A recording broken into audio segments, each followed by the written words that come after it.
The moon has always captivated humanity deeply in the night sky. It is large enough and close enough to Earth that people can see its beautiful and mysterious details with the naked eye.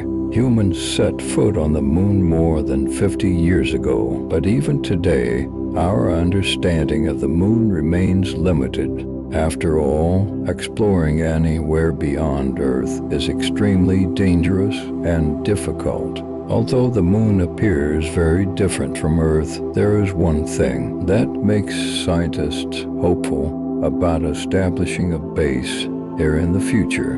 Increasing evidence suggests the presence of water on the moon, yet the moon's water is full of mysteries. It often isn't found where we predict, and, logically speaking, the places where we detect water shouldn't have water at all. The mystery of lunar water is something countries around the world are eager to solve, because lunar water resources could be the key to opening up the entire solar system for humanity. Whoever solves this puzzle first will gain a tremendous advantage and benefits. Where can water be found on the moon? How did we confirm its existence? How far are we from overcoming the most severe environmental challenges on the moon to obtain lunar water today? Let's look back on humanity's journey to find water on the moon and see how close we are to unraveling the mystery of lunar water. Scientists haven't always known there is water on the moon. One of the earliest clues came from the Soviet Union's Luna 24 unmanned probe in 1976. That ambitious robotic probe successfully landed on the moon, drilled about 2 meters into the lunar soil, and brought around 170 grams of lunar samples back to Earth. To scientists' great surprise, water was detected in these samples. About 0.1% of the sample was water. Interestingly, the concentration of water in the samples increased with depth. However, at the time, the scientific community believed these trace amounts of water, like the tiny amounts detected in samples from earlier missions, such as Apollo 11, could have been contamination from Earth. Thus, the question of whether water exists on the moon remained unresolved. It wasn't until 1994 that NASA's Clementine mission sent back a crucial discovery. Near the moon's south pole, there are permanently shadowed regions, craters that have never seen sunlight in billions of years. These dark areas sparked great interest among scientists. Could they harbor frozen water ice? In these crater floors, shielded from the sun's intense rays, temperatures remain below minus 173 degrees Celsius. At such low temperatures, water ice could theoretically be preserved indefinitely without sublimating away. This discovery excited the scientific community. Encouraged, NASA launched the Lunar Prospector in 1998, a probe specifically designed to orbit the moon and search for signs of water. Although Lunar Prospector didn't provide a definitive answer, it further fueled curiosity. It detected large amounts of hydrogen at the lunar poles. Orbital spectral data suggested that water ice might be distributed in polar craters, possibly totaling 10 million to 300 billion tons. However, it's important to note that abundant hydrogen doesn't necessarily mean water is present, as it could also indicate the presence of hydroxyl, a close relative of water. To investigate further, in 1999, scientists deliberately crashed Lunar Prospector into the moon's south pole. They hoped the debris plume from the impact would be illuminated by sunlight, allowing ground-based telescopes with spectrometers to directly detect signs of water. but the results were disappointing. No traces of water ice were detected.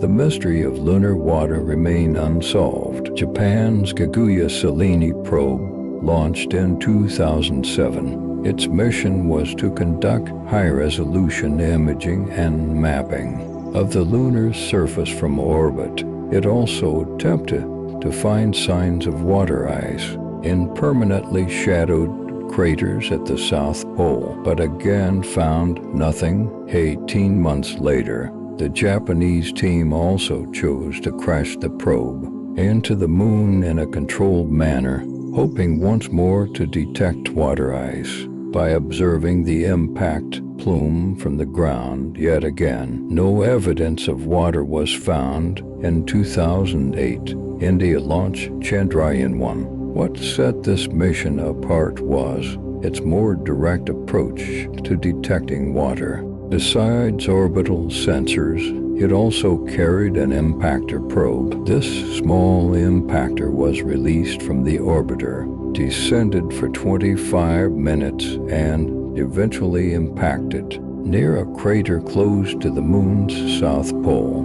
During its descent, the impactor used a spectrometer to detect in real time whether water vapor was present in the ejected plume. Scientists speculated that in the extremely thin lunar exosphere, there might be trace amounts of water vapor floating above dark craters. This strategy proved effective. The long unanswered question was finally resolved. Data from the impactor confirmed the presence of water.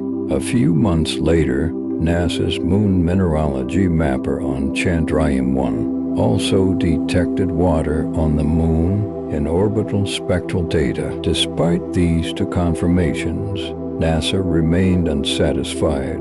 They soon launched their own lunar water hunting mission. In 2009, NASA launched the Lunar Reconnaissance Orbiter (LRO) and the Lunar Crater Observation and Sensing Satellite (LCROSS). LaCrosse was a low-cost, rapid mission with one goal: to definitively confirm whether water ice exists in permanently shadowed lunar craters. The design of LCROSS was quite clever. The upper stage of its launch vehicle did not separate from the probe, but traveled together toward the moon. Upon reaching the moon, the rocket upper stage was released first and acted as an impactor, crashing directly into a permanently shadowed crater at the South Pole. This impact, similar to those of Lunar Prospector and Japan's probe, aimed to create a debris plume, but the difference was that the LCROSS mothership followed closely behind, flying through the impact plume and collecting data directly, close range. This eliminated reliance on distant observations from Earth-based observatories. Previous attempts had shown that relying solely on ground-based telescopes to observe such faint plumes was unreliable. When the debris plume rose out of the shadowed crater into sunlight, any water ice and other molecules within it would be instantly vaporized and broken down. Sensors on LaCrosse could then detect their basic components. After completing this task, the LCROSS mothership also crashed into the lunar surface. These two consecutive impacts created a large plume of debris, which the orbiting Lunar Reconnaissance Orbiter then studied in detail. To everyone's delight, LRO soon noted an unexpected phenomenon. A trace amount of water molecules permeated above the gray lunar regolith. In other words, the entire lunar surface carries a hint of moisture. Even more astonishingly, LRO also observed that these faint water molecules move with time and location. At lunar noon, when the surface is hottest, the water molecules seem to dissipate, but they reappear at lunar dusk It's almost as if there is a tiny water cycle on the moon. According to the latest estimates, there may be up to 600 million tons of water ice on the moon. That mass is equivalent to the weight of 461 million small cars. This amount of water is truly astounding, but given the moon's unique environment, how does this water exist there, especially in the form of ice? Logically, under the intense heat of the lunar day, water ice should have sublimated directly into space.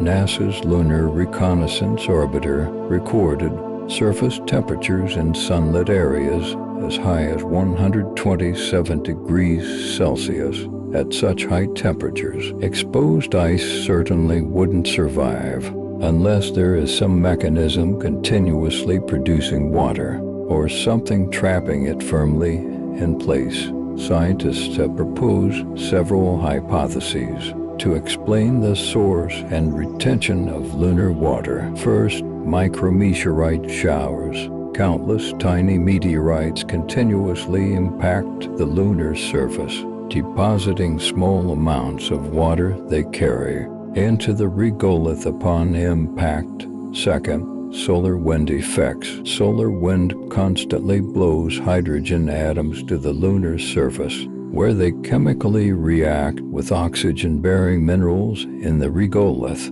to form hydroxyl. Then, micrometeorite impacts trigger the conversion of hydroxyl into water molecules. The resulting water might be encapsulated by molten regolith material, forming tiny glass bead-like structures that trap the water inside. Third, regolith shelter. Water may hide between regolith grains, shielded from direct sunlight by the soil, creating local havens. Regardless of how water is produced and retained, the discovery by LRO means that the choices for suitable locations to establish a lunar base have suddenly expanded significantly. If even ordinary regolith contains trace amounts of water resources, then we don't necessarily have to build bases right next to permanently shadowed polar craters. This is good news, because although those permanently shadowed regions may harbor ice, their extreme cold would make human survival and operations there very difficult. In fact, subsequent research revealed that permanently shadowed craters on the moon are much colder than initially thought, due to the moon's axial tilt of just over 1 degree. Some craters in polar regions never receive direct sunlight. Temperatures in these eternal night craters are far lower than scientists expected. For comparison, in lunar equatorial regions, surface temperatures can reach about 127 degrees Celsius during the day and drop to around minus 130 degrees Celsius at night. However, the Diviner infrared radiometer on LRO found that in some areas near the lunar South Pole, shielded by crater walls, temperatures plummet to minus 150 degrees Celsius. This sets a new record for the coldest surface temperature in the solar system, colder than the average temperatures of Uranus, Neptune, and even Pluto. Imagine these dark corners, forever shaded by crater walls. They might be natural ice vaults besides water ice. They likely also store carbon dioxide, carbon monoxide, nitrogen, argon, and other valuable volatiles. Not only shadowed craters at the South Pole may hide ice. NASA's SOFIA Stratospheric Observatory for Infrared Astronomy even detected water in sunlit regions of the moon. It detected signals of 100 to 412 water molecules per million particles in the Clavius crater visible from Earth. This concentration is extremely low for comparison. Soil in the Sahara Desert has over 100 times more water content than this lunar regolith. So the water detected in sunlight on the moon is almost negligible and not very useful in the short term, but this discovery helps us better understand the lunar surface and its operating mechanisms. After all, how water exists and migrates in any form in such a harsh environment is intriguing in itself, regardless of its form. Water has been called the oil of space. If we can find economical and effective ways to extract water resources on the moon, it will completely change the game for space exploration. Water can be recycled within lunar bases for drinking and cleaning. It can also be used to irrigate plants, helping future lunar colonies achieve food self-sufficiency. But the most critical and direct use is splitting water to make rocket propellant today. Rocket propulsion mainly relies on hydrogen and oxygen, and water can be electrolyzed to produce hydrogen and oxygen. Consider that launching anything from Earth into space comes at a huge cost, let alone the astronomical amounts of fuel needed. For deep space exploration, if we had to carry all fuel from Earth, the payload capacity and mission range of rockets would be severely limited, but the moon's gravity is only 1/6 of Earth's, so if rocket fuel could be produced locally on the moon, the cost of transporting fuel from the moon to other destinations would be far lower than launching from Earth. In fact, sending supplies from the moon to near-Earth orbit requires less energy than launching directly from Earth, even though the distance is 380,000 kilometers greater. Therefore, the presence of water on the moon holds the promise of significantly reducing deep space mission costs and greatly enhancing humanity's ability to explore the solar system. For this reason, spacefaring nations have turned their attention to the lunar South Pole, sparking a new wave of lunar exploration. China, in cooperation with Russia and other countries, plans to launch Change 6, 7, and 8 around 2029, targeting the lunar South Pole, and aims to establish an unmanned research station. Thereby, around 2030, the United States is not far behind, proposing the Artemis program to return to the moon, with plans to establish a lunar base at the South Pole around 2030. According to the plan, they will first conduct unmanned orbital tests, followed by crewed orbital tests, and aim for the Artemis 3 crewed landing as early as 2025, marking humanity's first return to the lunar surface since 1972. In summary, the lunar real estate market seems to be heating up. Jokingly speaking, interest in securing a foothold on the moon has never been higher. There's certainly some exaggeration in that, but in reality, more and more countries and institutions worldwide are putting permanent lunar bases on their agendas as more nations and private companies also turn their eyes to space. You might wonder, what is their ultimate goal? Is humanity truly driven by the ideal of benefiting all, aspiring to become a spacefaring species exploring the unknown, or have some already sensed the enormous potential profits hidden in space? While researching this topic, I discovered many eye-opening reasons that could make lunar mining a reality in the coming decades. If you're still skeptical, just keep listening. Once you learn what treasures the moon holds, you'll understand the significance. The first lunar treasure to mention is helium-3. You may have heard of it in science fiction, because theoretically, Helium-3 is an ideal fuel for building clean nuclear fusion reactors. This type of nuclear reaction produces almost no radioactive radiation or hazardous waste. Helium-3 also has important applications in medical imaging, radiation detection, and other fields. However, it is extremely scarce on Earth, although helium-3 exists in nature. For example, some natural gas deposits contain trace amounts. Its concentration is too low to be economically viable. To illustrate, even in helium-3-rich natural gas, its concentration is only about 1 part per million. That means extracting 15 kilograms of helium-3 would require processing 1 billion cubic meters of natural gas.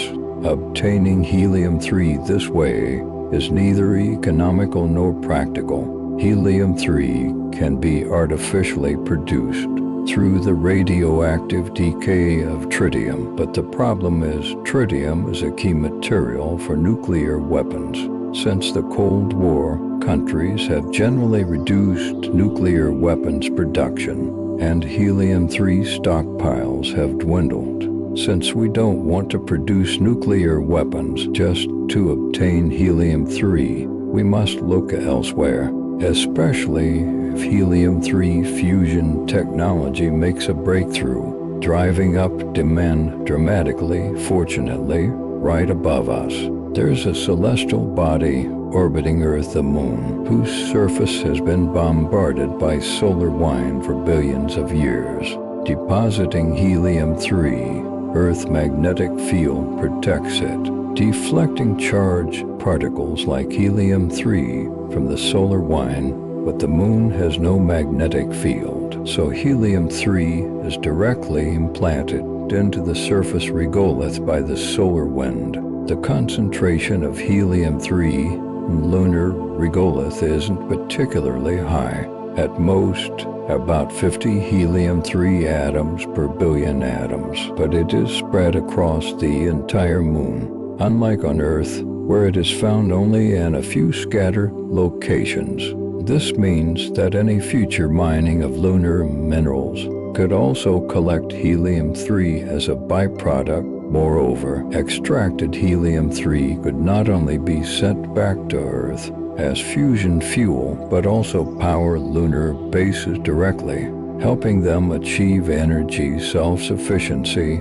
Of course, some question the economic feasibility of mining lunar helium-3. China has stated that mining helium-3 on the Moon will be one of the key goals of its lunar exploration program. Scientists from the US, Europe, and India have also expressed interest in further studying its feasibility. Russia has already begun feasibility analyses for helium-3 mining. Even some private companies are closely watching this possibility. Since helium-3 concentration in lunar regolith is still quite low, if it is ever mined, it would likely need to be done alongside the extraction of other resources to be economically viable. So, besides helium-3, what else on the Moon is worth mining? It turns out lunar regolith is rich in various elements and minerals. Take a look at this pseudocolor mosaic of lunar mineral distribution. Each color represents a mineral present on the lunar surface. As you can see, the Moon contains abundant metallic elements such as iron, titanium, aluminum, silicon, calcium, and magnesium. Although some of these metals are bound with oxygen as oxides, or embedded in difficult-to-process ores, the process of extracting metals often yields useful byproducts such as oxygen and hydrogen. These elements are not scarce on Earth, but if they can be extracted in situ on the Moon, it would enable lunar bases to become self-sufficient. Oxygen can be used for breathing, hydrogen can be converted into fuel, and combining the two can produce water, providing a water source for the base. Unprocessed lunar regolith itself might also be valuable. We might use it directly to make lunar concrete for building infrastructure on the moon without needing to transport materials from Earth. In the past, lunar regolith has also been simply smelted to produce glass for base windows and other uses. Some studies even found that certain plants can grow, albeit poorly, in lunar regolith. This means future lunar bases might not have to rely solely on hydroponic systems for growing crops. Perhaps the most important resource on the moon, ironically, is rare earth elements. Rare earth elements refer to the lanthanide series on the periodic table, along with elements like beryllium and yttrium. Despite the name rare, they are not particularly scarce on Earth. The difficulty lies in their extremely dispersed distribution in Earth's crust, making it hard to form high-grade concentrated deposits. This makes rare earth elements very challenging to mine. Globally, only a few regions have economically viable rare earth deposits.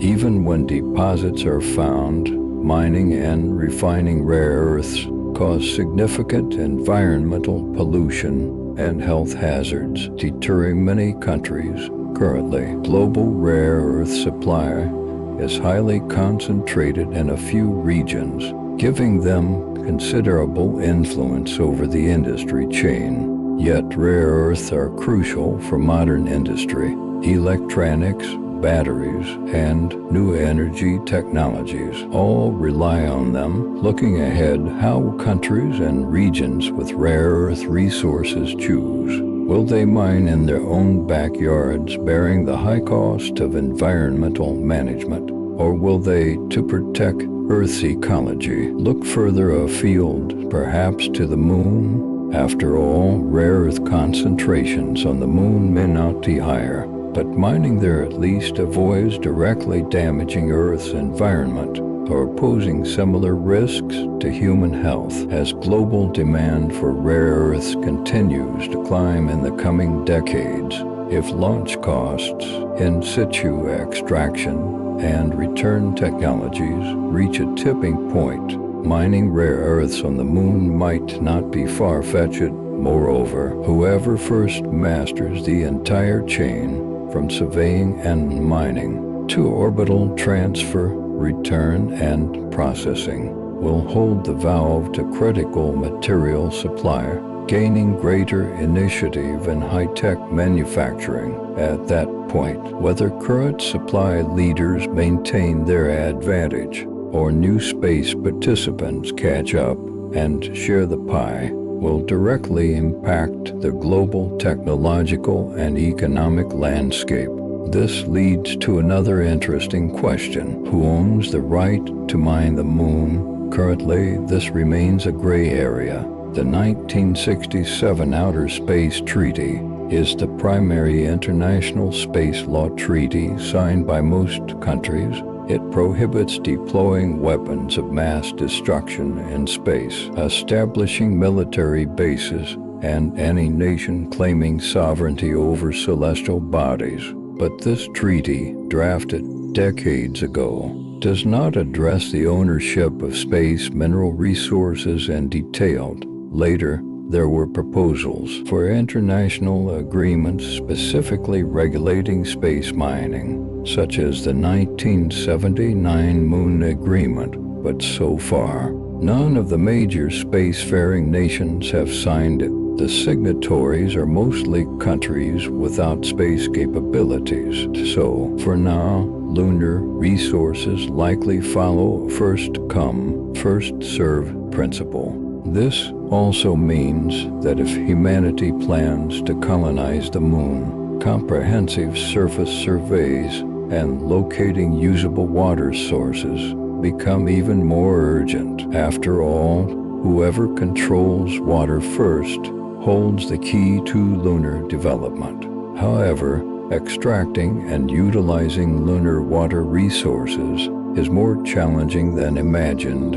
When it comes to collecting water ice from lunar polar regions, many first think of the extreme cold, but in reality, there are obstacles even more daunting than the cold.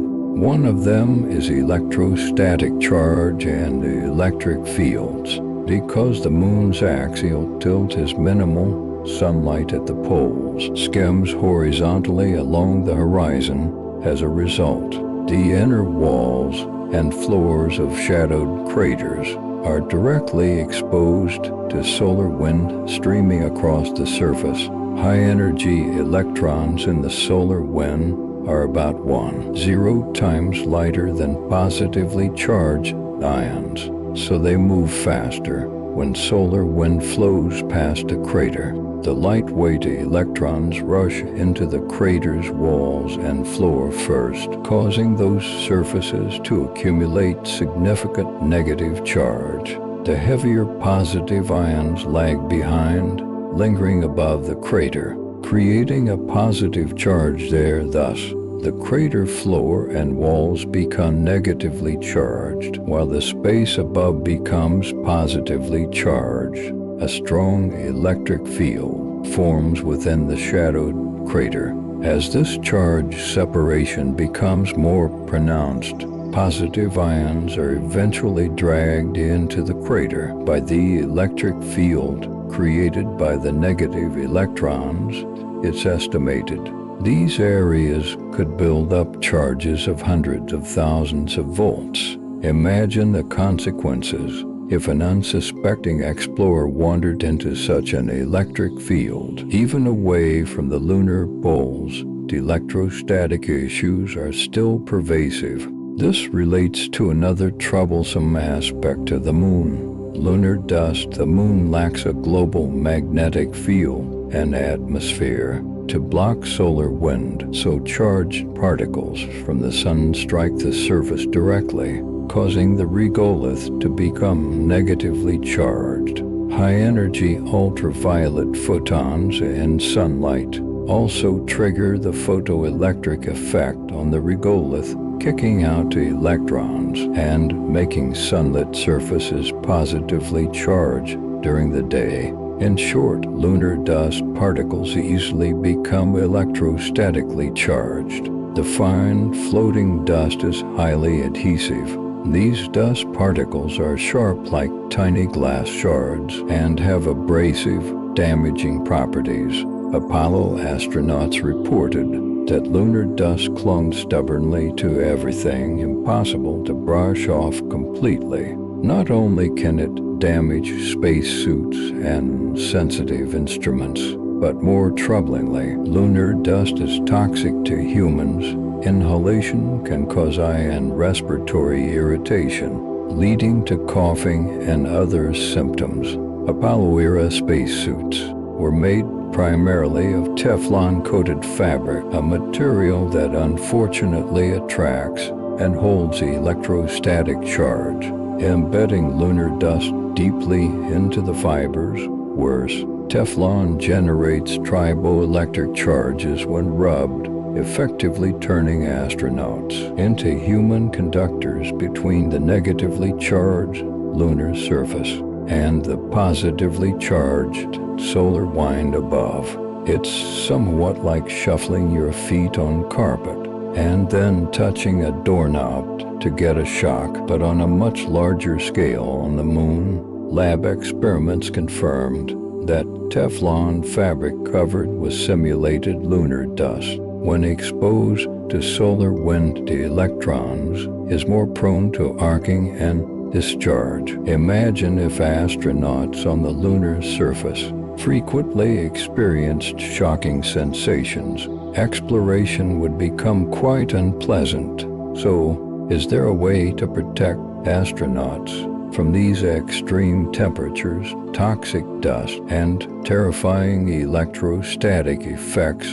The primary approach is developing a new generation of anti-static spacesuits. Materials need to dissipate charge effectively, preventing dangerous buildup on astronauts. You might think using rubber for insulation would work well. Indeed, rubber is an excellent insulator, but the problem is, spacesuits must also withstand the moon's extreme temperature swings.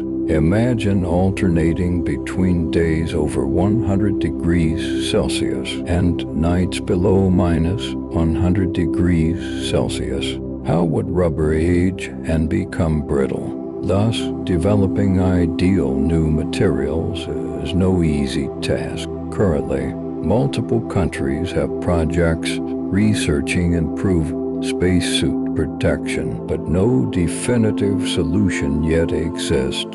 As for the clingy lunar dust, scientists are exploring various countermeasures.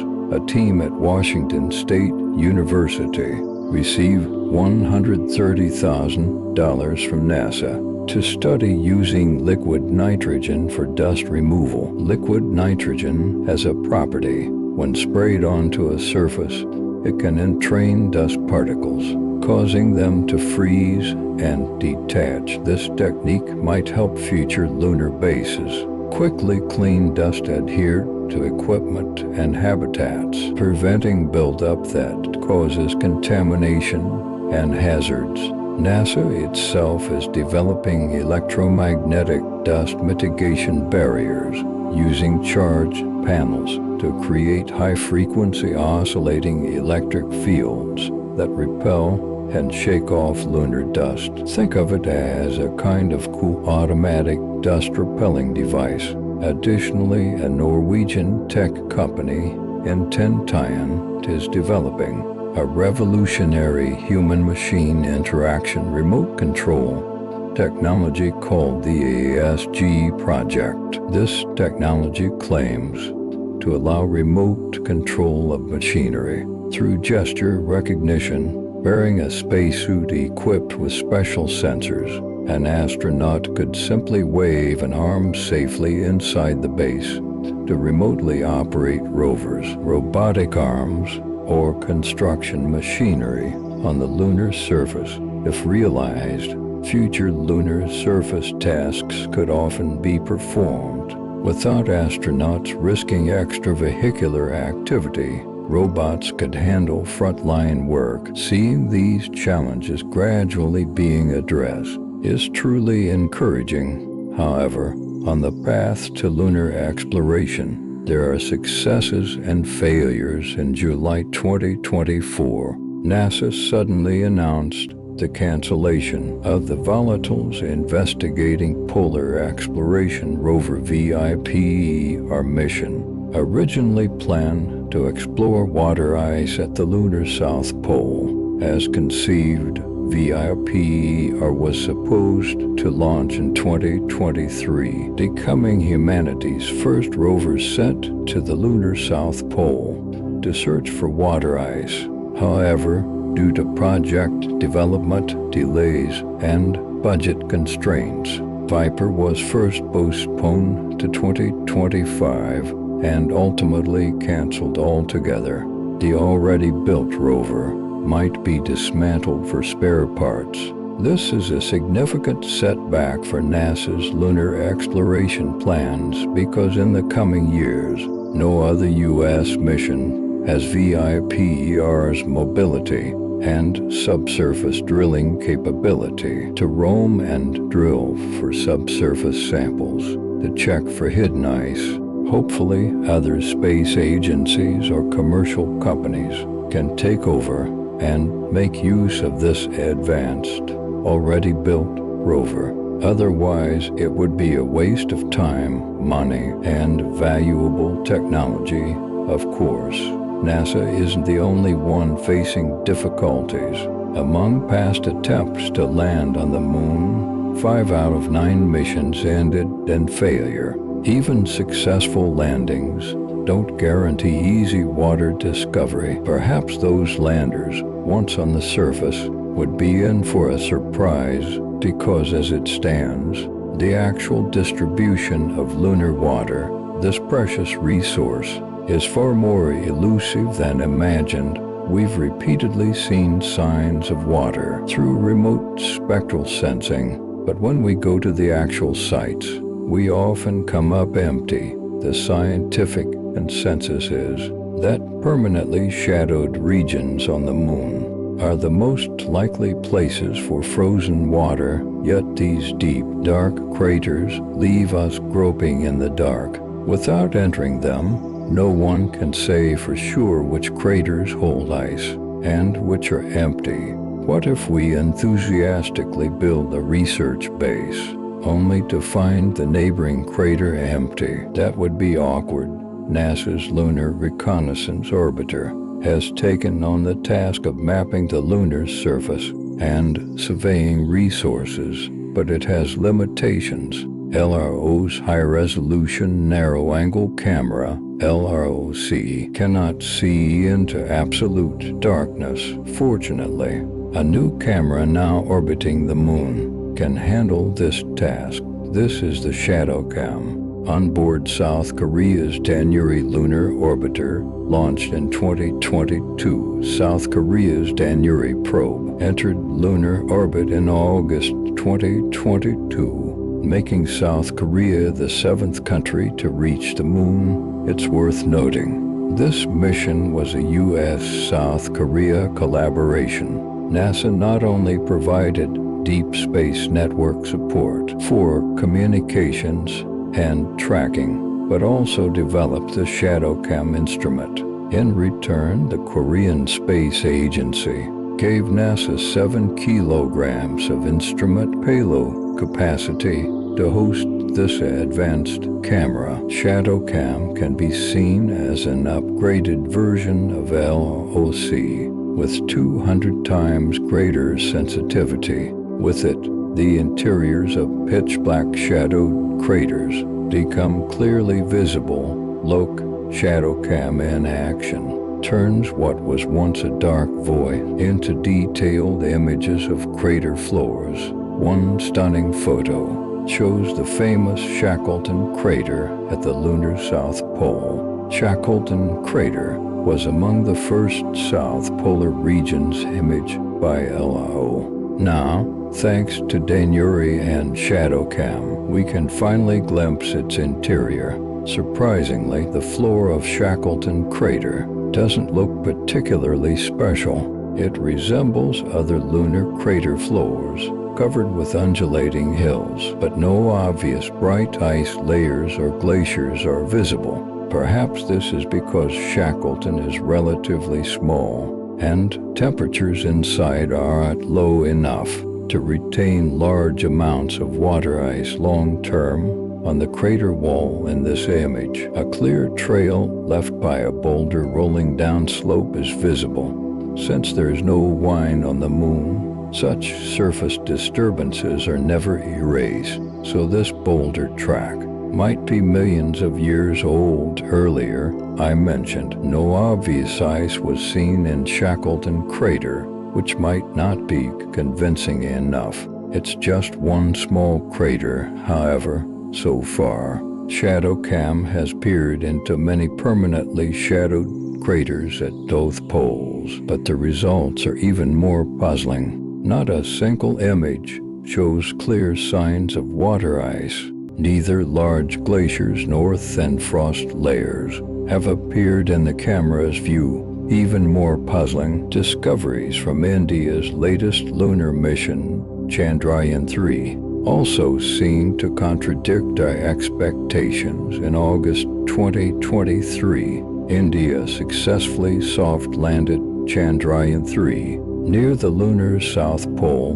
making India the 4th country to achieve a lunar landing and the first to land a probe near the lunar South Pole. The lander, named Vikram, carried a small rover, Pragyan. The achievements of Vikram and Pragyan have greatly expanded our understanding of lunar chemistry and geological history.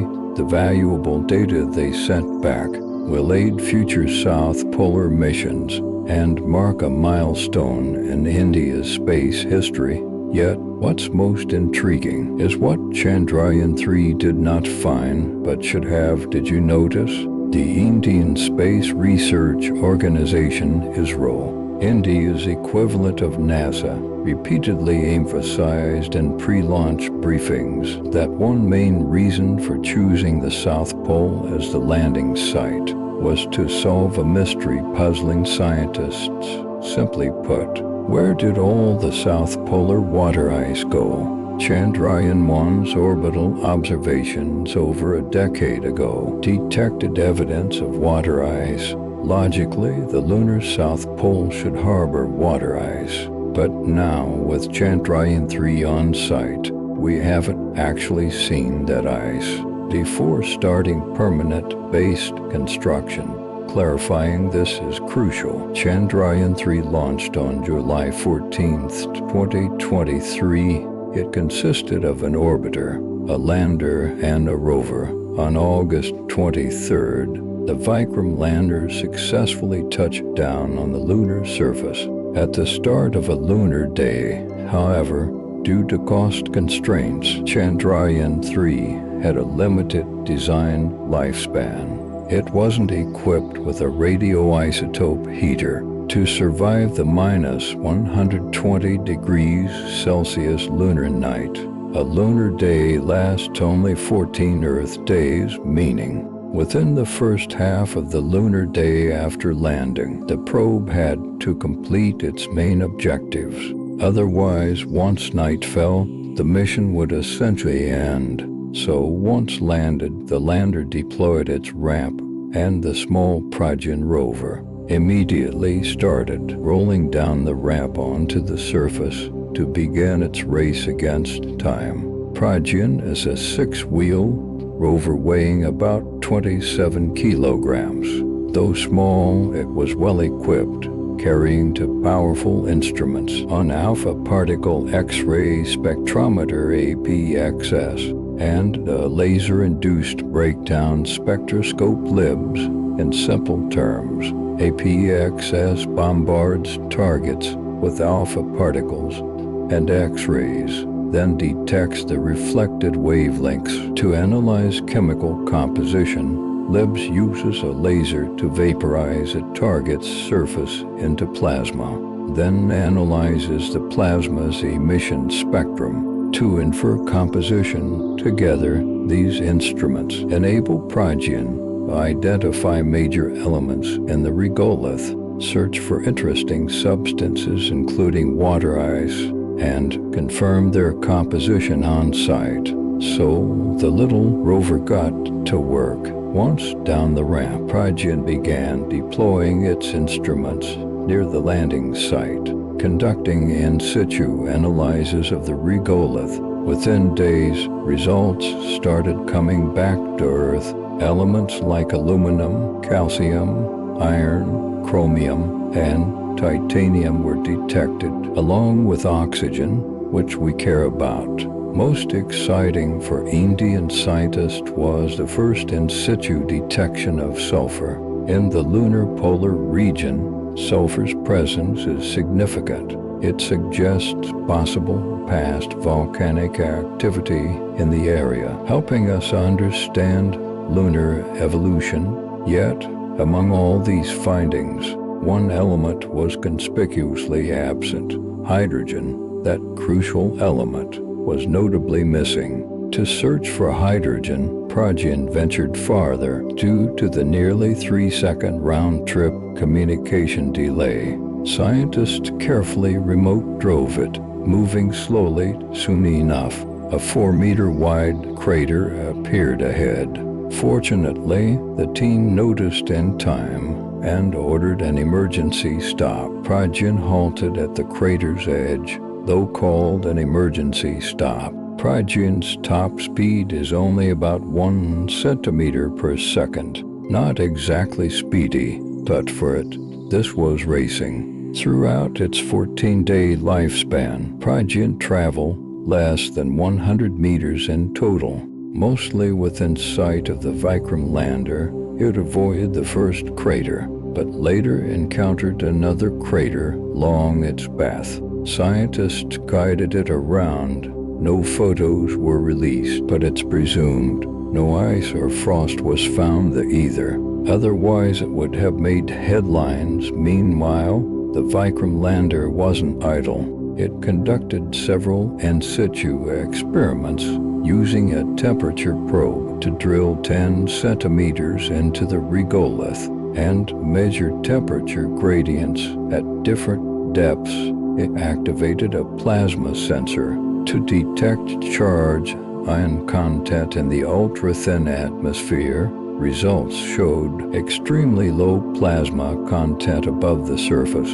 Good news for future lunar surface communications, as the moon essentially lacks an ionosphere that could interfere. Vikram also possibly detected a moonquake, capturing one seismic event in just 2 weeks. Was quite lucky after completing all primary tasks. The lander even attempted an engine ignition hop.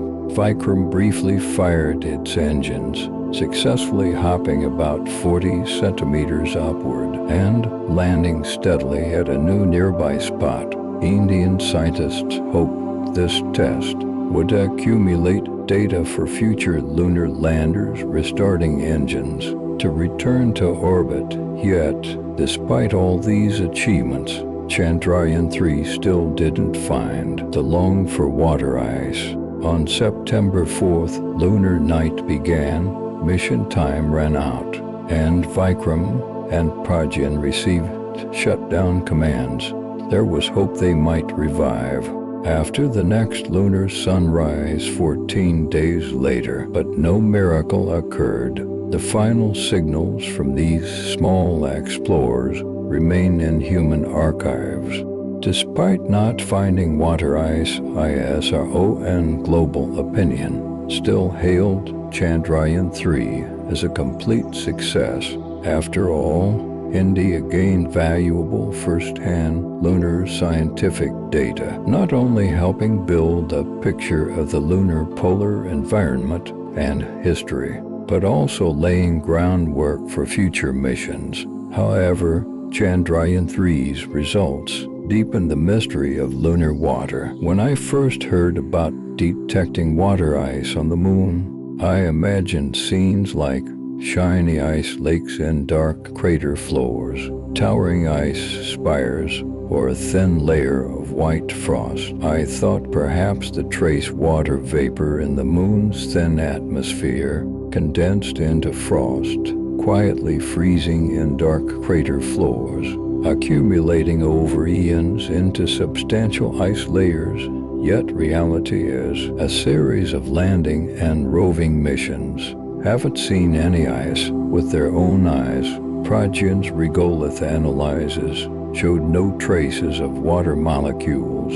So where is the water ice detected remotely by Chandrayaan-1? Though puzzling, Chandrayaan-3 might have already provided clues. The answer may lie underground. This hint didn't come from Pragyan, but from Vikram. The lander's temperature probe, named CHASE, measured temperatures from the surface down to 10 centimeters depth in 1 centimeter increments. Results showed air temperature near the surface was around 60 degrees Celsius.